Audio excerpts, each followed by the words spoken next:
Hello guys and happy Tuesday, welcome back to my channel. So in today's video I wanted to take a look at my net worth, but again this video is going to be a little bit different because it is probably going to be one of my last net worth statement videos, just because I am getting married and we do plan to combine our finances, and I don't think it would be too fair to also show my partner's net worth. But what I wanted to do is not only show my net worth for May, but I also wanted to take a look at just what's been happening over the past couple of years. So really just looking at my net worth when I first started actually recording everything, and then all the way up until now. And so what I've done is I've actually populated all of my numbers onto my net worth statement on my spreadsheet. So if you didn't know, this is a template that I tend to use, and you can also access it if you would like as well. It comes with a budget template if you want to do monthly or even weekly. So this is really what I want to go through, and yeah, I'm just excited to just see how the journey has been. So I first wanted to go all the way back to November 2018. So if you are new to my channel and you didn't know, at this point in time I had just started budgeting, and to be honest, prior to that I wasn't very good with my finances at all. I never used to save any money, and you'll probably see that in my net worth statement as well. So if we go back to November 2018, at this point I didn't actually have any credit card debt or store credit card debt or anything like that. However, I did have an overdraft, and that was from my student overdraft when I was at university. So my overdraft was minus £2,000. So I had maxed out completely my student overdraft, and it was getting to a point where I think in like the next year or the next 2 years I would have to pay off my student overdraft. Otherwise I would obviously then end up getting, you know, some form of interest being added onto it. And then I also had my car loan. So I had financed my car I think a couple of months before. Obviously hadn't saved up for it because I just didn't have the mindset of just paying cash for a car rather than financing it. So I took out a loan. So in total my liabilities meant that I had minus £15,985 at that point in time, which obviously was not great because you then realize you're in £15,000 worth of debt. But when I first started I hadn't really realized, I hadn't actually populated my numbers. It was only until I actually put it on my net worth statement where I was like, oh my gosh, I am in trouble. And so that was my liabilities. With my assets, of course, you can see it is a big fat zero. So I had no savings, I had no money in my emergency fund. I didn't even know what an ISA was at that point in time. Okay, so I didn't have any of that. I do think I probably had pensions, but again, that's something where I still have work to do in terms of actually bringing all my pensions together. So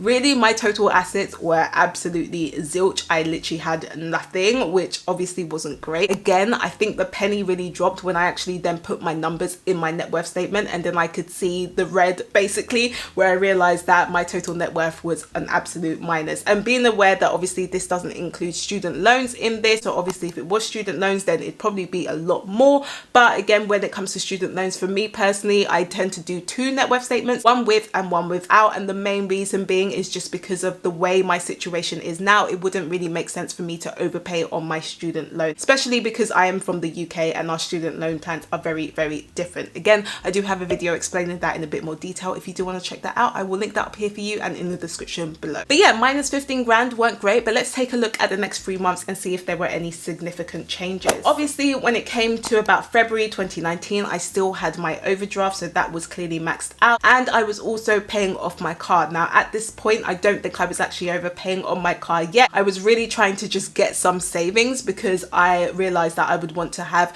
just a kind of mini emergency fund, and the main reason for that is because I didn't want to get into a position where if something happened, let's say my car broke down and I had to pay for it, if I didn't have any money I would end up having to go into debt for me to pay for that car, for example. But also at the same time, I think a lot of you guys will know that I was still struggling to save money. So I have done a video talking about how long it took me to even just save £1,000. So it did take me a while, and at that point in time I was, you know, also trying to save and also pay off my debt. And to be honest, it was a little bit of a mess, and I think I've made a few mistakes when it came to trying to pay off my debt. But I definitely have like a clear strategy now for people, you know, if they really did want to attack that debt. But at that point in time, in terms of my liabilities, I had obviously £2,000 still in my overdraft, but for my car loan I was then on minus £12,724. However, when you go into my assets, I did actually have some assets, which was nice to see. So I did have £100 in my savings, and so what this basically was is that I did start taking part in my work savings scheme. And so basically what that meant is that £100 would just get automatically taken out of my paycheck. I literally wouldn't even see it. But then also I was trying to save about £300 again to put towards my emergency fund. So that meant that my total assets were around £400, which meant that my money had gone down to minus £40 £14,300. So not a huge difference within the 3 months, but it seemed like there was some progress being made. And then next up in May 2019, so at this point I think I was making a bit of progress, especially when it came to my assets. Again, this was at the point where I was basically being able to save around £1,000 at this point in time. So I obviously still had my overdraft, which was minus £2,000, and then I also still had my car loan of about £11,000. So my total liability was about £13,000. And then when it came to my assets, I was able to have about £400 in savings. So again, that was my savings scheme with my work, and then another £350 in my emergency fund at that point in time. So again, with that, I would say that even when I was saving, I think I mentioned this in my saving video as well, there were times where I would have to dip into my savings because I didn't have things like sinking funds, which meant that I was then being pulled back,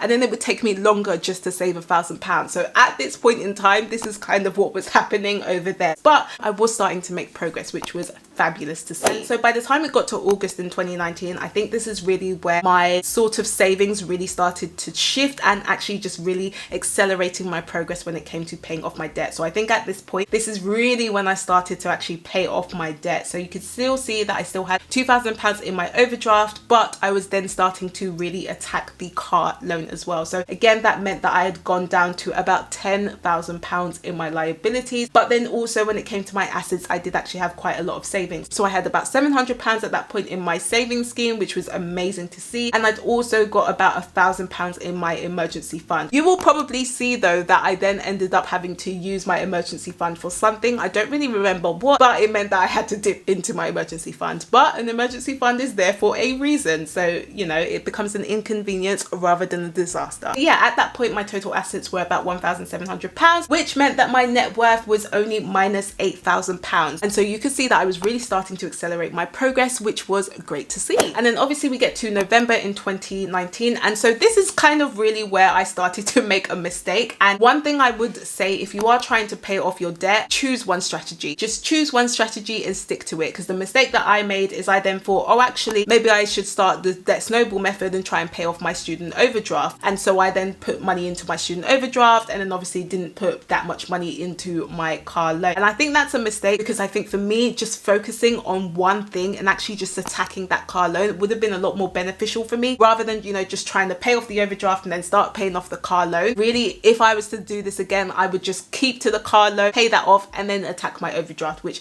you'll see is something that I ended up doing anyway. So my total liabilities were about minus £8,000, and then my savings at that point was then about £1,000. So again, this was really with my company, so that was kind of on the side. And then I only had about £500 in my emergency fund. So clearly there was something that had happened, which was an emergency that I ended up having to pay £500 for. So that did go down. But again, you could see that my total net worth was still improving. So it was about minus £6,000 at that point in time. So then between November and February, this is really where things started to change. You could see quite a big dramatic difference. Now for me, I think there were two reasons for this. The first one is I actually changed my housing situation. So if you're new to my channel and you didn't know, I previously used to live in a house of multiple occupations. So I lived with some professionals. I was paying about £500 a month, and that included all my rent and all of my bills essentially. But then what had happened is during this time, I think I moved about December 2019, I actually moved into another place and I became a lodger. So I was living in a family home, you know, they were the parents, they had a kid as well. I was paying £300 a month.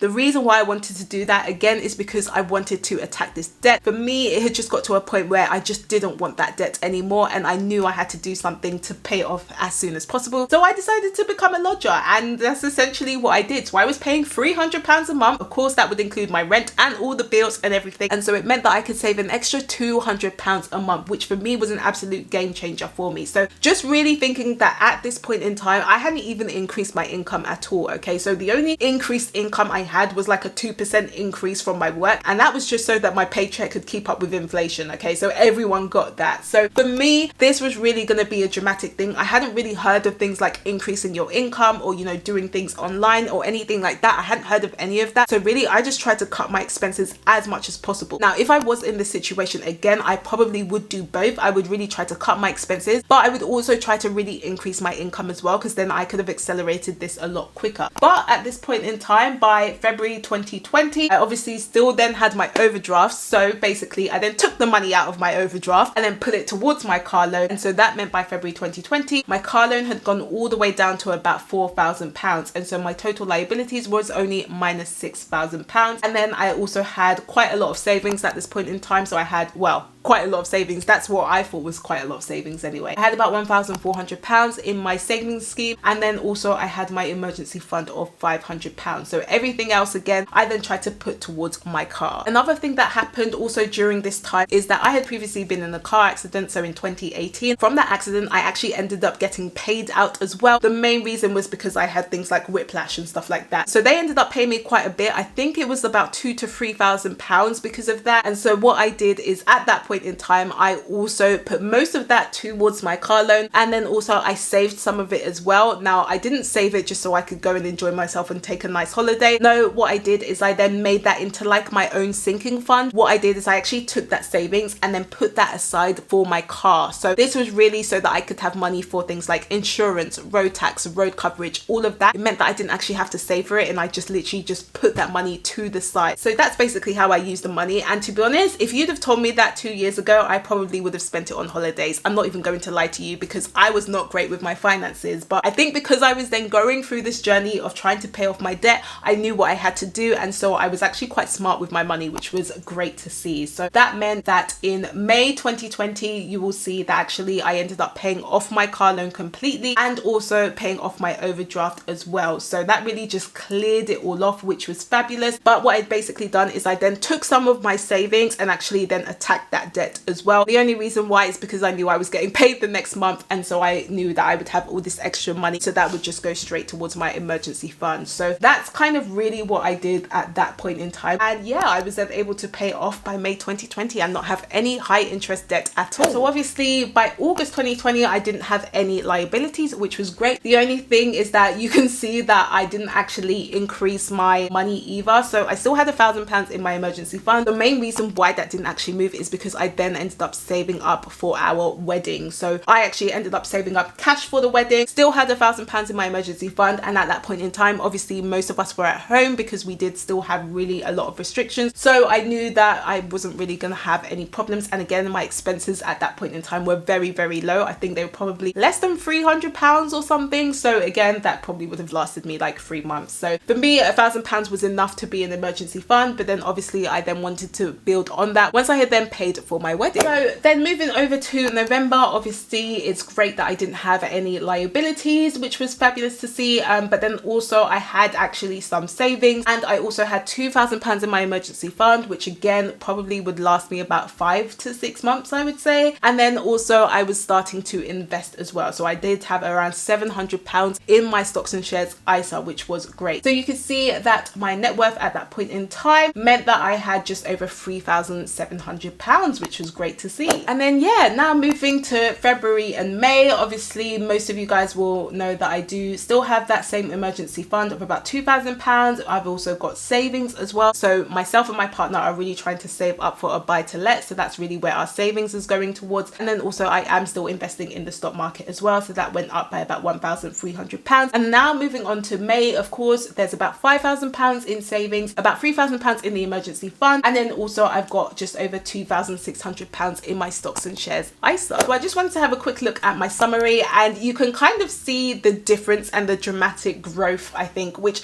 I think is so interesting to see the journey. So obviously the orange are my total liabilities, and then the blue are my total assets. Yeah, I think for me it's just been an amazing journey. I mean, there's been mistakes, I mean it's been long, it's been tiring, and there's been a few sacrifices as well, I'm not gonna lie. But yeah, I'm just really happy with the progress, and it's just been a really interesting journey to be on. So if you did like this video, then please do give me a thumbs up, as it really does help to support the channel, and let me know in the comments, how do you think my journey went, and are you on a similar journey at the moment? I do post every Tuesday and Friday, so if you would like to know more, then of course you can subscribe to my channel, and I will see you guys on Friday.